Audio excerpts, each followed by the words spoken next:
দাদা দাদা আজকে যে বাংলাদেশ থেকে আমাদের এই যে ইন্ডিয়ান ড্রাইভার যারা আটক হয়েছিলেন বাংলাদেশে, তারা যে আসলেন ইন্ডিয়ায়, এই বিষয়ে আপনি কিছু বলবেন?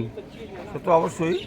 আমি এ বিষয়ে আমাদের কাস্টম এবং আমাদের 3 সংস্থা এক্সপোর্ট অ্যাসোসিয়েশন, সিএনএফ, ড্রাগনার অ্যাসোসিয়েশন, বিএসএফ থেকে সমস্ত প্রশাসনিক অধিকার, পুলিশ সুদ্ধা সকলেই সহযোগিতা করেছে। বাংলাদেশে যে অরাজকতা শুরু হয়ে গেছে, যে পরিস্থিতি দাঁড়িয়েছে ছাত্র আন্দোলন, তাতে ভয়াবহ অবস্থা। আমাদের যাতে ইন্ডিয়া থেকে যে গাড়িগুলো গিয়েছিল, 4-5 দিন ধরে গাড়িগুলো বাংলাদেশে দাঁড়িয়ে আছে, সেই গাড়িগুলো খালি হয়নি। আমাদের যে ড্রাইভার যে খাওয়া নিয়ে গেছে, তাদের খাওয়ার মতো কোনো ব্যবস্থা নেই, তারা আতঙ্কে রয়েছে। তাদের পরিবারবর্গ আমার কাছে বারবার ফোন করেছে, বারবার জানিয়েছে যে আমাদের লোকগুলো ওখান থেকে ব্যাক করে আনা হোক। গতকাল থেকে আমরা 3 সংস্থা বা সবাই মিলে আমরা প্রশাসন সুদ্ধা আমরা এটাকে চেষ্টা করে সেই লোকগুলোকে ফেরানোর জন্য আমরা চেষ্টা করেছি।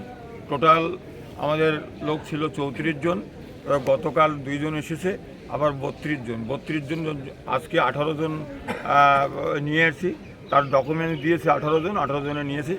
আমি প্রতিটা গাড়ির মালিককে ভয় দিয়েছিলাম, সেই অনুযায়ী তাদের যে যার কাগজ যাদের রয়েছে বা আই কার্ড রয়েছে, তারা বাকিটা আনতে পারে নাই। 18 জন নিয়ে আসছে, তাদেরকে বাই করা হয়েছে।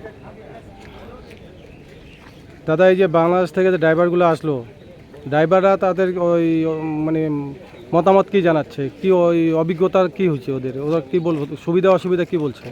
অসুবিধা তো তারা তো অনেকেই বলেছে যে আমাদের খুব কষ্টের মধ্যে রয়েছে, আমাদের বাইর করলে খুব ভালো হবে, তা নাহলে আমরা ভবিষ্যতে কি হয় সেটা বলা মুশকিল হবে, এটাই অসুবিধা সবাই বলেছে। তাই তো ভাই, সবাই তো। হ্যাঁ দাদা আপনার নামটা আর ডেজিগনেশন বলবেন? আমি চাংরাবান্ধা ড্রাগনার অ্যাসোসিয়েশনের সম্পাদক আব্দুল সামাদ। ওকে দাদা, থ্যাংক ইউ।